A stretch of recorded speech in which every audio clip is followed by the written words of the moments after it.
Hey guys, welcome back to my channel. Welcome to another video. Today's video is a bit different to my usual content. My usual content, if you don't know, is about health, fitness, weight loss, self-development, self-improvement and all of that fun stuff.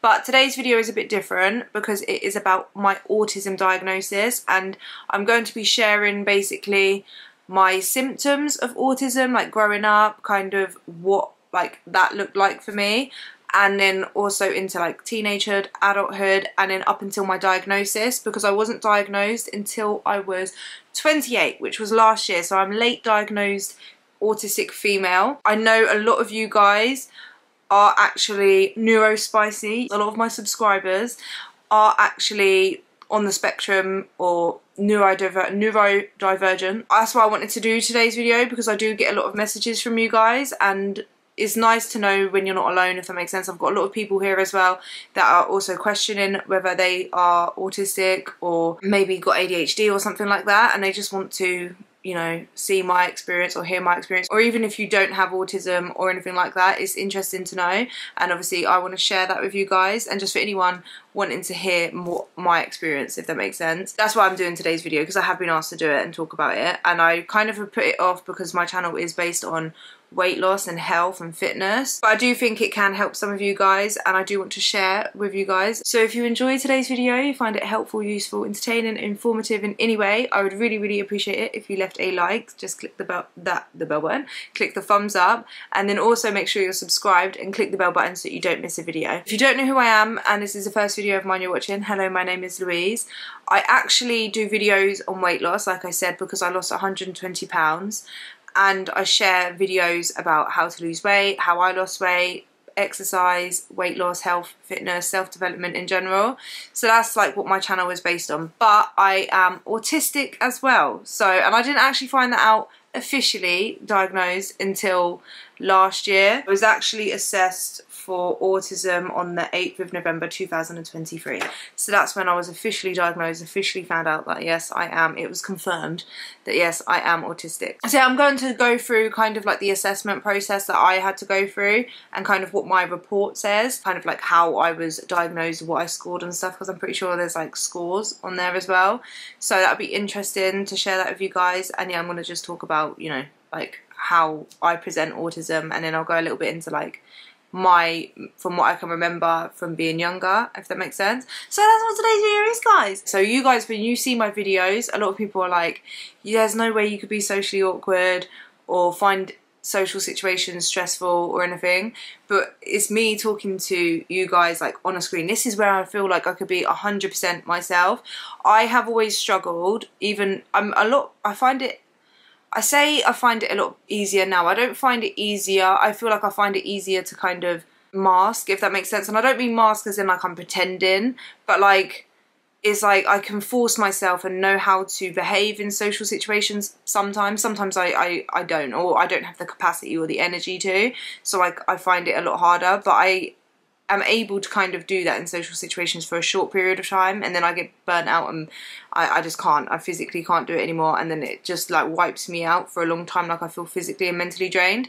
But like I am what I would consider, I'm not shy. I'm definitely not a shy person, and I think like people associate autism and social awkwardness with being shy. I'm not shy. I am fairly confident. It's just that for me, the way I present is, if I don't have like I have special interests, so weight loss is obviously one of them, fitness, gym, training, all of that stuff is like part of my special interest. I also have other special interests. I have always been obsessed with like Harry Potter, I still am. Makeup is one of them. Like anything like self-development-y, that's like a kind of a that's kind of a interest of mine. Outside of that, I find it very hard to have small talk with people, conversations with people. Like I find it hard to think about what to say and like how to hold a conversation. I find it really hard.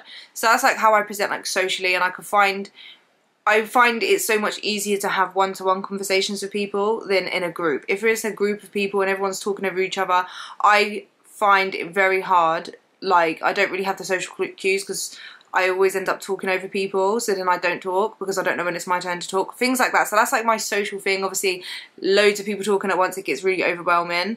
So I don't like that. Like I get really overwhelmed very easily. So that's kind of how I present like socially. And I feel like a lot of people who just watch my YouTube channel, they don't really know that, if that makes sense. So yeah, obviously if you see me, like my videos and that, this is just me talking to you guys. I'm very comfortable to be able to be myself.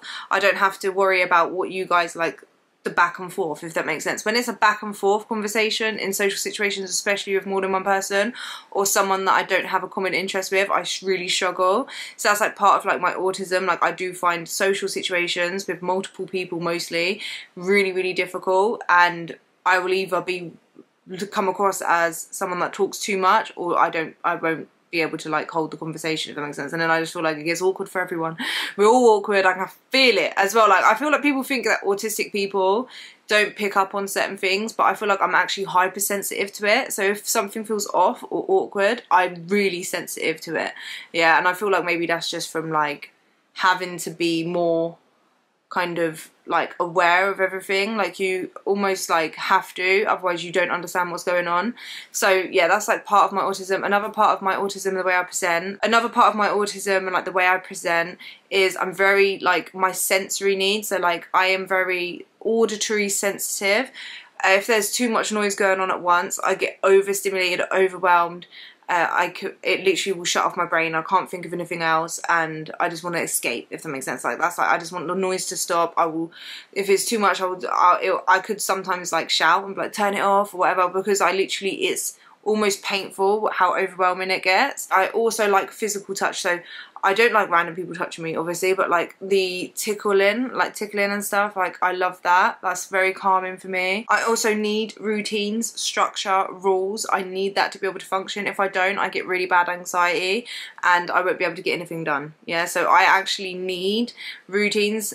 And if something changes, I don't like change. I can't like work well under like that, like a random change, if that makes sense. Like I find it really difficult. I like the same things over and over again. So like this is the same as like routine and all of that stuff. So like, everything kind of has to be the same and everything has like an order and all of this stuff. So that's like how I am. Like I literally don't, I'm very rigid in the way I am, if that makes sense. And if anything kind of gets thrown off of that, then yeah, it's not good. It will throw me off for a long time, and I get burnt out a lot as well. So I think of myself as like a battery, and like I have a capacity. So almost like I can mask in the sense of put on like that I'm trying to get involved in conversation or like go out to situations, social situations, and I can't even enjoy myself and have fun. Like I do have the desire to interact with people. Like I don't not have that, and I think people who don't really understand autism in females especially think that we don't want to talk to anyone. Of course there's a lot of people that I don't see a need to, like I don't really want to, if that makes sense. Like I'd rather not, and I do enjoy being on my own. I do need that, but like I do also have the desire to have friends, to go out and have fun and be social. It's just I only have a limited capacity of how long I can do that for. So like for example, if I go to like, when I went to my sister's wedding, there was loads of family there. Obviously I want to see family, I've missed them, but it comes to a point, like it came to a point in the night or the day even, that I couldn't do it anymore. Like I physically shut off and I felt exhausted, and the first thing on my head is like, okay, I need to go.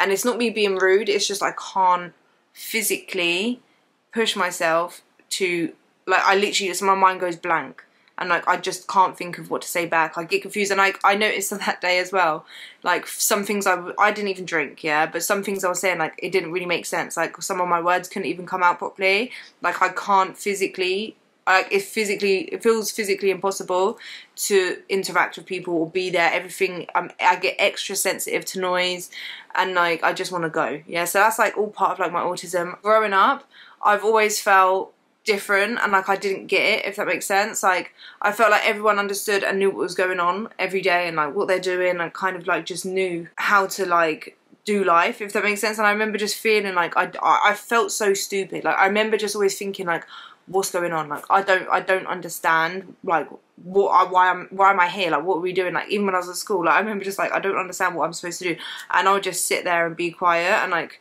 that's it. Do you know what I mean? Like I just remember always feeling like I was in my own world, and like everyone else like just knew what was going on. Like I can't explain it, but that's how like I felt. I just remember feeling out of place, and I remember like looking at other people, like other girls, and trying to like almost copy them, because like I didn't know how to behave, if that makes sense. Like how to act, what to talk about, like how to dress, how to speak. So like I remember I would just look at like my friends, like my peers in class and stuff, and like I would observe them and kind of like, oh, okay, I should be like this and I should do this, and I would copy phrases from movies. I would watch loads of movies and stuff and almost like adopt certain parts of that, if that makes sense, and like use that to kind of like present and like talk to people and be social, and like I just remember that. And then at the end of the school, I remember this, especially when I went to secondary school. So when I was going to secondary school, what would happen every single day was I would come home and I would go in my room and I would break down crying, screaming, and I didn't know what was wrong with me. Like, I actually, like, it's not like I had a bad day in particular or anything, but it just happened every single day. Now I know it's a meltdown. Didn't know it was a meltdown then. But I would go in my room and I'd lay on my bed, I would scream into my pillow, I would just cry my eyes out. And, like, this happened a few times in front of Ashley. Ashley's my best friend even now. And she's literally, like, what I've found out now is, like, one of my safe people. She's, like, a safe person. Like, I can be myself 100% around her. I don't feel judged. If anything, I'm more myself around her than I am even when I'm out on my own, if that makes sense.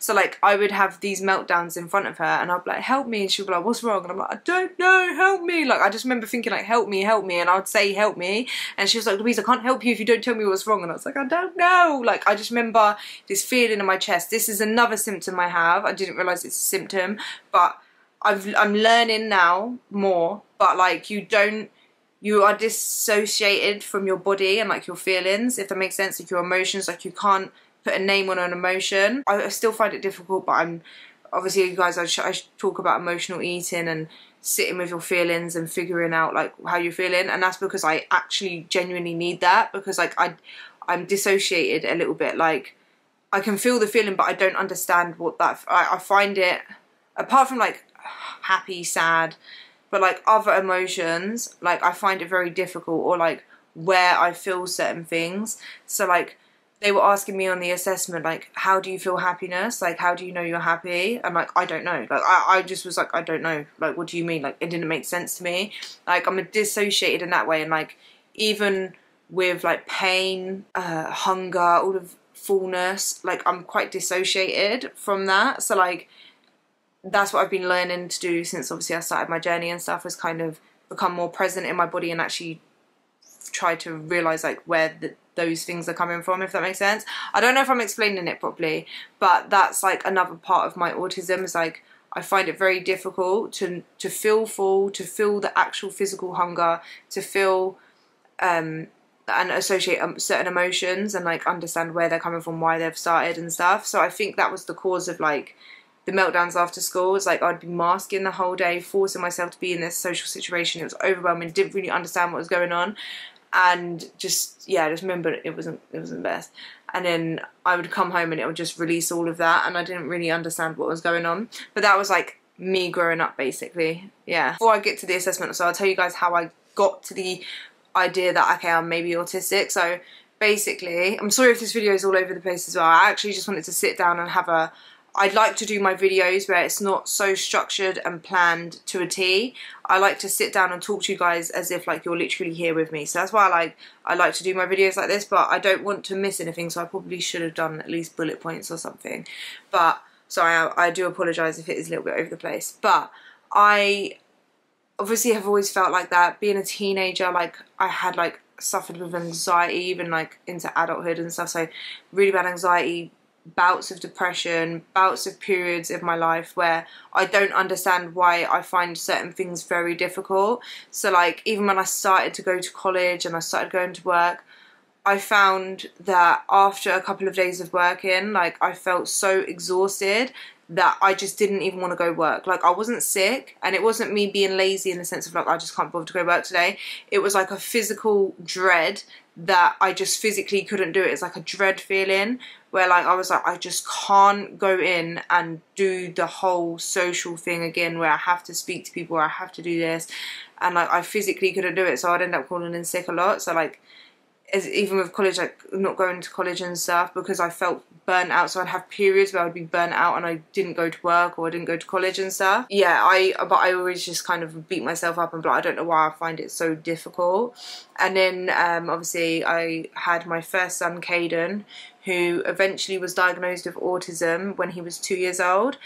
And up until he was diagnosed and before I realised he was actually autistic, a lot of the way he is, like stimming, so he would do this thing with his eyes and like flap and spin around and stuff is a lot like how I remember me being as a child. And I just thought he was just like me, and like everyone would laugh at him, not like laugh at him stimming, but like he does faces and stuff. He's just funny. He's a clown, yeah. Like, and people think clown is a bad thing. I mean clown as in he's funny and he's a weirdo, but in the best way. And I remember like even me, everyone like would just like, he's just the double of you. Like, he's such a clown. He's so funny. Such a little weirdo. He gets that from you. And like certain things, the way he was, that I just thought like he'd got from me, if that makes sense. So then when he was diagnosed with autism, and then I started learning more about autism and like their struggles, and I was like, that literally sounds exactly like me. Like everything to a T was like me. Obviously I don't have obsessions with trains and like the typical male parts of autism, but like I do get hyper focused and interested in certain topics. I have throughout my whole life. And like I'll have periods of time where I'm so obsessed and like I can't focus on anything else. So like when I hyper focus on something and I get obsessed with something, I struggle to even do anything for myself, even self-care, like just more normal stuff. Like everything else, it's like it just disappears from my mind. Like I can't have balance sometimes. Like it's just like that's all I focus on.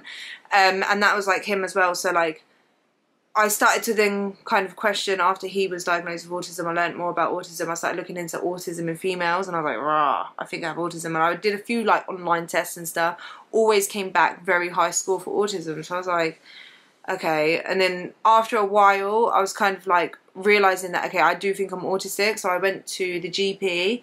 I went there. So this is a tip for you guys if you do want to be assessed for autism. I'm guessing it's similar for ADHD, but I haven't been diagnosed with ADHD. I haven't been assessed for it.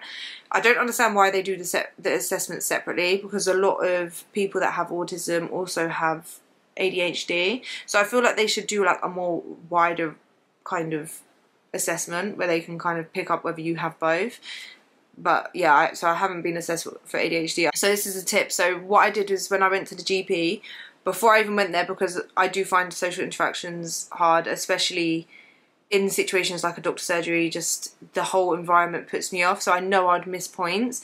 So I went there with like loads of pages of lists of like how I was when I was younger, how I am now, what I'm struggling with, like why I think exactly every single thing, every single reason why I think I am on the spectrum, why I think I'm autistic. So I wrote it all out. And then I went there and then I told her, and then first she was like, no, I don't think you're autistic. And I burst out crying, and I was like, but I feel like it makes sense. I genuinely think I am autistic.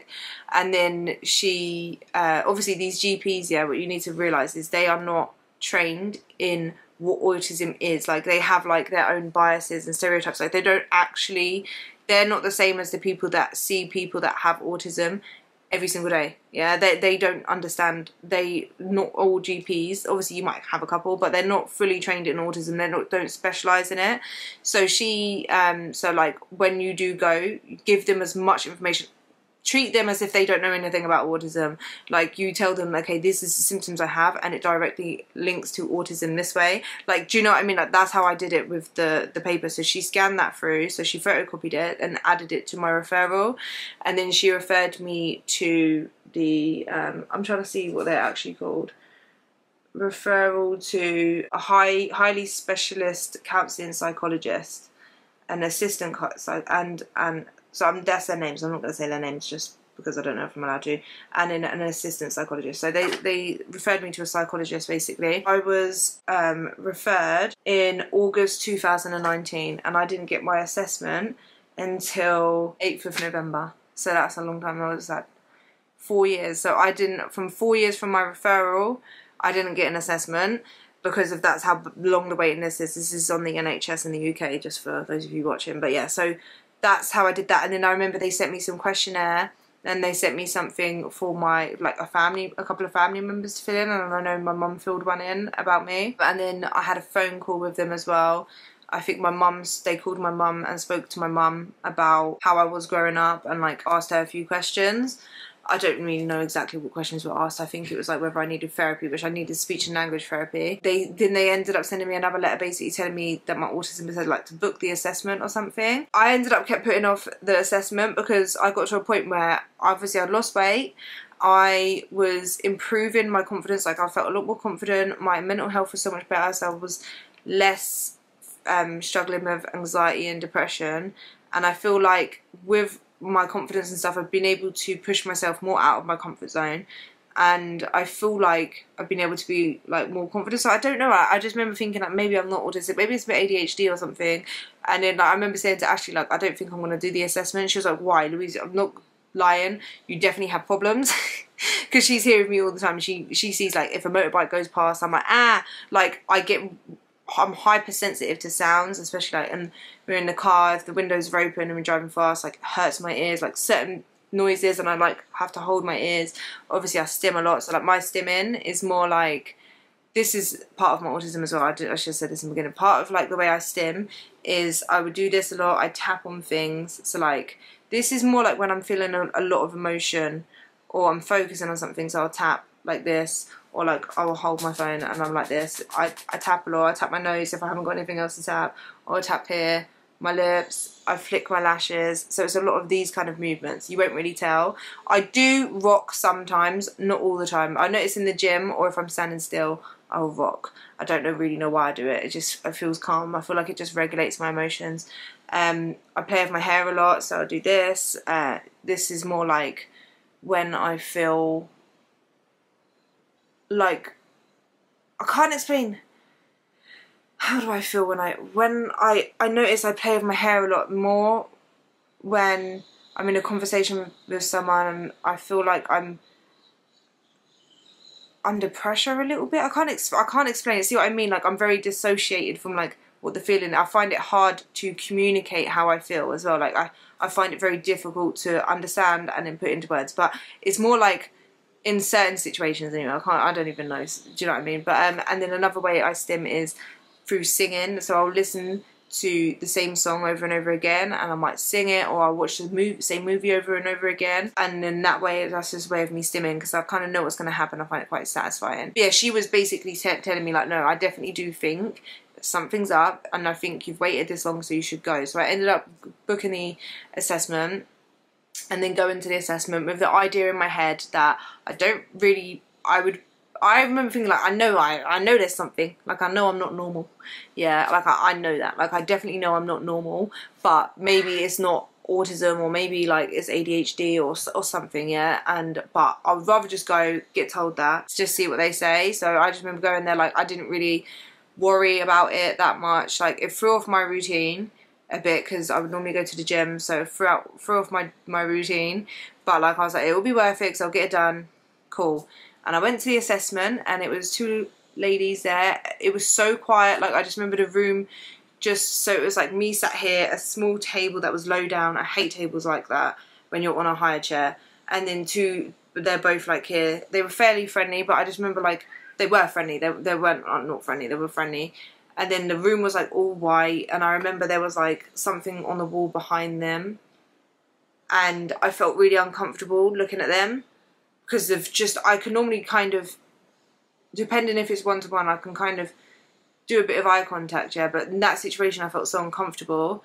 So like I would try and do the eye contact and then I'd focus on this thing behind them. I don't know why I did that, I just remember, that just stands out to me, that's how I remember. And then they did a few activities, so they asked me a few questions and there was a few activities. And do you know what's funny is the assessment wasn't even that long ago, but I feel like I was so uncomfortable that I was just trying to get through the assessment. I find it hard to remember every single thing that they said or asked or whatever, and the assessment was pretty long. I think it was like early in the morning and I didn't come out until like 1 o'clock, so it was like probably from like 10 to 1, maybe that's not that long actually. It was at least 2.5, 3 hours, I think it was close to 4 hours, the assessment. But they would ask a few questions about childhood, about now, like what's going on now in my life, if that makes sense. And then they did a few activities. One of the activities was that they gave me like a book, and this book, it was just pictures, yeah, but I remember it was like so confusing, like the pictures just looked all jumbled, like it didn't really make sense, yeah. It could have meant anything. She showed me this page and she started a story from looking at the pictures and was like, the boy woke up or was going to sleep and he had a dream or something like that. And he went off to here. There was no writing on the book. And she was telling a story from the pictures. And then she turned a page and was like, carry on the story from like looking at the pictures, like what's going on in the pictures, try to make up a story. When I tell you I could not do that, I felt so dumb. I was like, That don't make sense. Like, I tried my best, but I didn't like that, yeah. I couldn't do it. So that was part of the assessment. And I think from what she was explaining to me after was that autistic people like to know what's going to happen. And you tend to like reading the book, if that makes sense, because it can give context to the pictures. When you're autistic, you struggle to notice that, if that makes sense. I think something like that. Another one of the activities we did was there was like this little bag, she pulled it out, and it had like a paper clip, I think like a car and some other thing, and a little umbrella or whatever, and then she told me to make a story out of it. I really struggled with that as well. There was another activity, there was a few activities actually. I genuinely can't remember the activities, but there was this little activities that I really struggled with every single one of them. But yeah, a few of the activities just didn't make sense, right? But I'm gonna quickly, I say quickly, we've been talking for a while, so I'm gonna try and just get through it a bit, but kind of go through like what my diagnosis letter looks like. It'll probably give you more information on my autism as well. Obviously I'm not going to read it word for word, but it basically has like, it's a letter to my GP obviously given to me. It says, I attended an assessment on the 8th of November 2023 at blah blah blah clinic for a face-to-face appointment with Dr. blah blah, highly specialist counselling psychologist and blah blah blah assistant psychologist. She was assessed formally on the Autism Diagnostic Observation Schedule, and in brackets ADOS. A full neurodevelopmental history was taken and all reports were reviewed. Louise has also provided extensive information ahead of the appointment in writing, which was used to inform the assessment. And then it says reason for referring, which basically just says like why I wanted to be diagnosed with autism or assessed for autism. Basically says about me having autistic children and becoming educated. Basically it would hold you how I got to being diagnosed. It basically says she was seeking an assessment to help her understand herself better and felt it would explain a lot. Louise felt an assessment would help her to have the answer of whether she is autistic or not, or if her difficulties stem from somewhere else. Louise reported her top 3 difficulties relating to autism are needing a routine and getting really upset or thrown off if routine is unexpectedly changed. 2, sudden, loud, repetitive noises make her feel really frustrated and really upset her. And then number 3, she finds social situations very mentally draining. She's learned a lot more social skills, and if she has energy, she can try her best to talk with others. Although she finds it difficult knowing what to talk to others about, but when she gets home, she feels mentally exhausted. She usually prefers to talk to others about her own interests. And then it basically just says like how I would feel about getting an autism diagnosis. It says I'll help me understand myself more. And then it also says felt it would also benefit her work, so her employer and others would understand she needs time to herself and that she can get overwhelmed and how to accommodate this. She also wants her son to grow up being proud of who he is and know that being different is not a bad thing. She felt she would be a hypocrite for not pursuing an assessment, as she would be telling her son one thing and doing another. And then it says the presentations to how I presented to them. So this is what they said. They said, Louise engaged fully in the assessment process and was able to build rapport with the clinicians. She reported being open to either outcome of the assessment and wanting to know. She felt being diagnosed would allow her to make more sense of who she is. Louise was able to provide information but required specific questioning in order to share, offering little spontaneous information. She presented as euthymic in mood. EUTHYMIC. I need to know what this means. It's a state of emotional balance and tranquility that is neither manic nor depressive. It's a state of tranquility and well-being. Someone experiencing euthymia is considered to be euthymic mood. Is often used in the context of bipolar disorder. Someone with the mood disorder is considered to be euthymic mood when they are experiencing neither mania nor depression. So basically I was fine. I was just normal, I guess. Not bipolar. But it was difficult to read her facial expressions as they were largely neutral. Whilst Louise had provided a lot of information in writing before the assessment, she appeared to find it more difficult to share information verbally on a face-to-face basis during the assessment. Then it just goes on to family history, like personal history, early development history, which I can kind of... But family background is just like how I grew up, blah, blah, blah, my kids, all of that stuff, whether I've got autism in the family, which I obviously do. Early developmental history, it says Louise is unaware of any complications with her mother's pregnancy or birth, and she had delayed in talking, received support for this from a speech and language therapist until around year 1, year 2. This support focused on her learning to have conversations and put sentences together.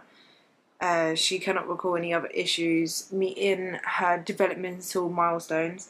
In terms of play, she recalled enjoying functional plays such as building blocks and Lego, which she would sit for hours doing, or painting. She did have dolls such as Barbies, but would find it difficult to engage in imaginary play, preferring to dress them up and change what they were wearing. She could not recall having any collections, but she enjoyed watching a lot of shows repetitively, such as Lion King, Rugrats, Buffy the Vampire Slayer, and Harry Potter. Her interest in Harry Potter has continued into adulthood. Louise attended nursery and recalled she would be mostly playing by herself and spend her time painting and doing my own thing. As she got older, she started making friends and found it easier to play with boys than girls, as they would be engaged in an active play, doing things rather than just sitting and talking.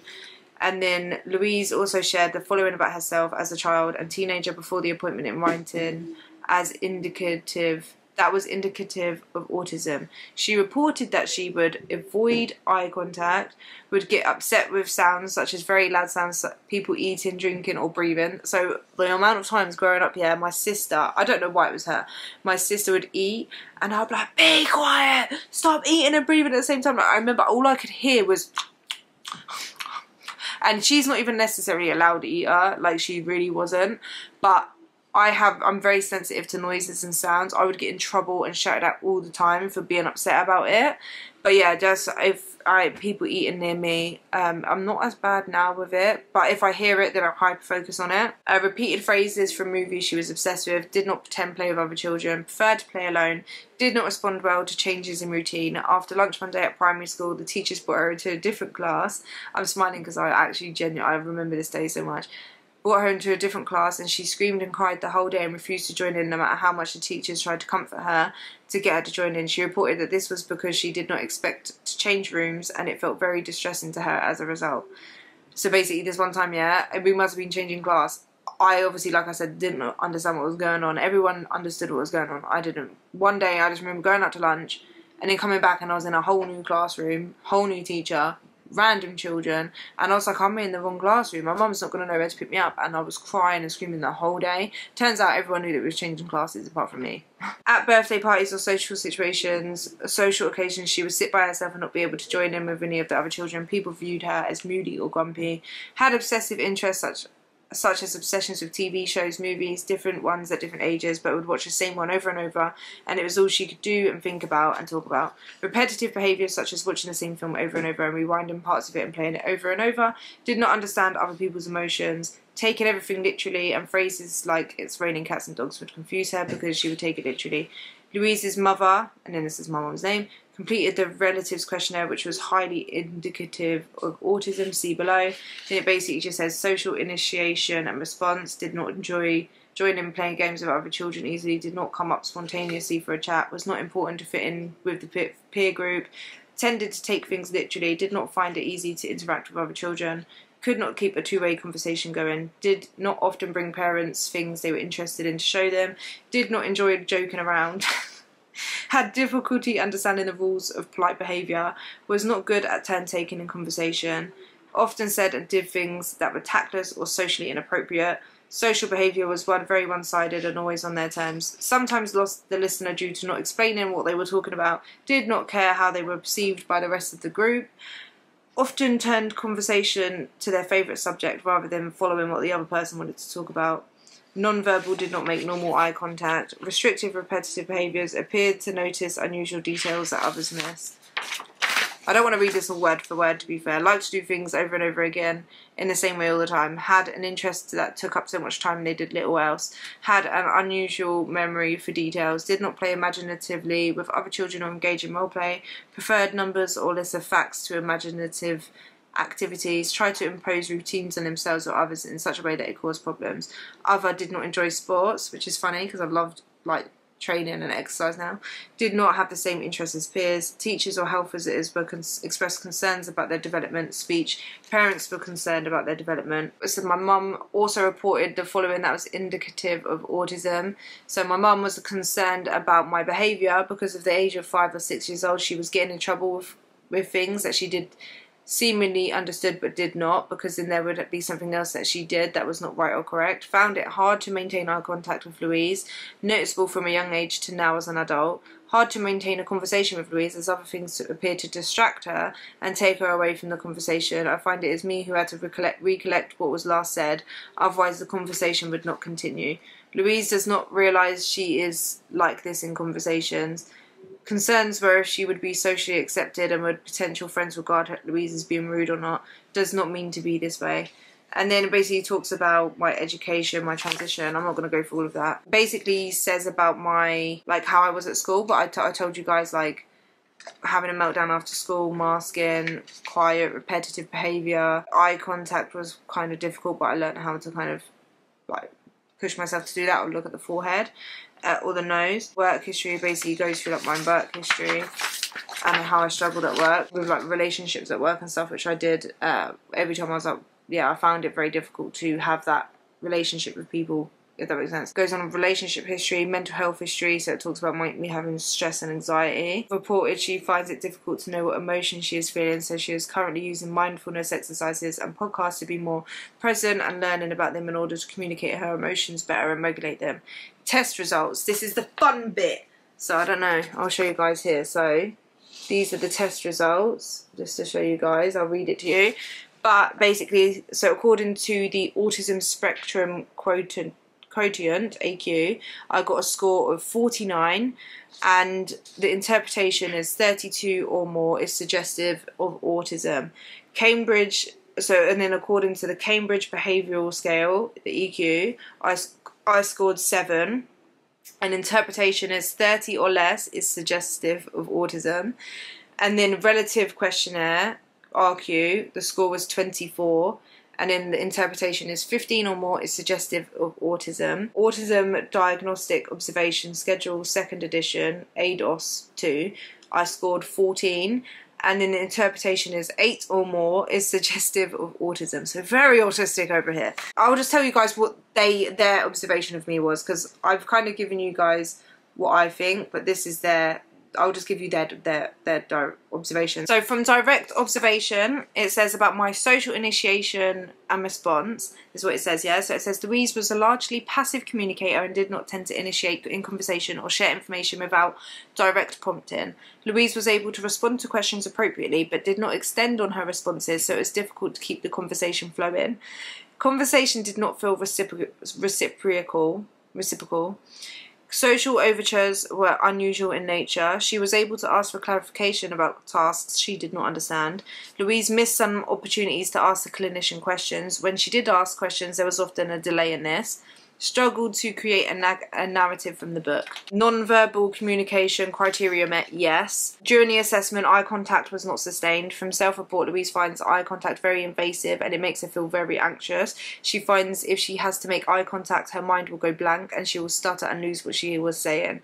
She reported she finds it difficult to read the emotions of others, but she finds she is getting better at this. Has often been told she does not pick up on non-verbal communication, example comments such as read the room. Facial expression was largely neutral, used a range of descriptive gestures, used some empathetic gestures, evidence of masking, camouflaging, or compensating for difficulties with non-verbal communication.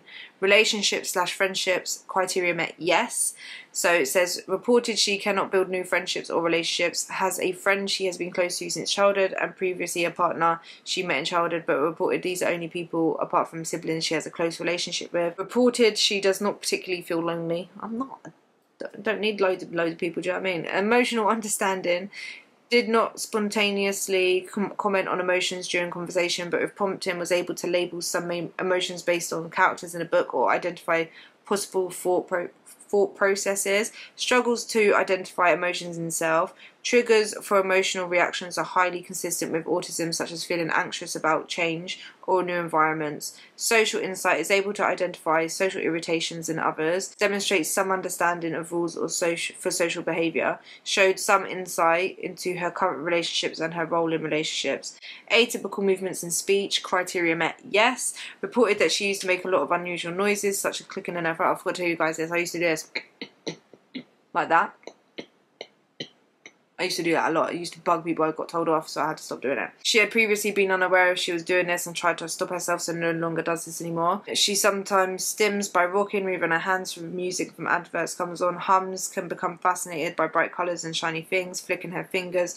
Louise felt she does not particularly do this anymore, but does also acknowledge she was not always aware of when she was doing this. During the assessment, she was observed to be touching her eyelashes frequently and tapping the top of her lip. It's like this. Rituals, routines, and resistance to change criteria met some evidence. So it said, from direct observation assessment, I struggled to use my imagination, apparently, to create a story in a book. Reported she found it hard to know what was going on in the book without being told, and she would prefer to just know. Struggled to create a story from inanimate objects. Reported that she was never good at creating stories at school and finds it hard to do this on the spot. She found it difficult to use objects beyond their obvious purpose. Reported she prefers to know what to expect and therefore prefers to watch movies she has seen before. Intense interest, criteria met yes. Reported strong interest and obsessions, Harry Potter, blah blah blah. Reported that she has special interests. She gets so absorbed and finds it difficult to get on with daily life because she just wants to do her special interests all the time. And it goes on to say like what my previous special interests were. I never realised how obsessed she can get until people told me why I cannot just be onto something like everyone else where they spend a short time on it and get back to daily life. It consumes her and she wants to be researching and talking about it all the time. Atypical sensory experiences, criteria met yes. Evidence of sensitivity to noise. Finds it difficult if people are eating too loudly, drinking or breathing. Loud noises such as lawnmowers and motorbikes make her frustrated and anxious. She wants to leave the noise as soon as possible. If trying to talk, she finds it almost impossible to think and communicate with loud sounds. Evidence of sensitivity to touch. Struggled if people get too close or touch her, but enjoys soft touch such as tickles. Prefers comfortable clothes, leggings, labels at the back would scratch, likes to wear the same things, buys multiples of the same. So I buy a lot of the same, like I've got loads of the same like underwear, bras, just because I find them comfortable. Same with clothes, like I wear similar kind of clothing, so I have to cut labels out of everything because I hate the itch that labels have. I can't, it physically makes me uncomfortable. Yeah, I can't do it. Sensitivity to foods, textures, evidence of interoceptive differences, has high pain threshold, common for her to have cuts she does not notice or large bruises, has had to learn to notice when she is hungry, as previously she would just eat at set times as it was expected. She is unable to notice hunger or fullness. Strong smells make her feel sick, experiences sensory overwhelm, so it goes on to that. And then symptoms present from childhood, criteria met yes. Impact on life, so it basically says how it impacts my life. Then other observations, Louise reported executive functioning difficulties. Conclusions is Louise presents with social communication and interaction difficulties from childhood. She has a history of low mood and anxiety that has responded well to psychological approaches. Diagnosis, in our opinion, Louise meets the criteria for diagnosis of autism spectrum disorder without accompanying intellectual impairment, and it says according to DSM 299.00/ICD 6A02.0. That's it. Reaction to diagnosis. Louise reported that she was surprised by her diagnosis. As she is quite different to her children, she found that when reading about autism, this had made sense to her, but had worried and doubted about whether she was autistic. Louise is a personable young woman who has been able to identify her strengths and build a successful career.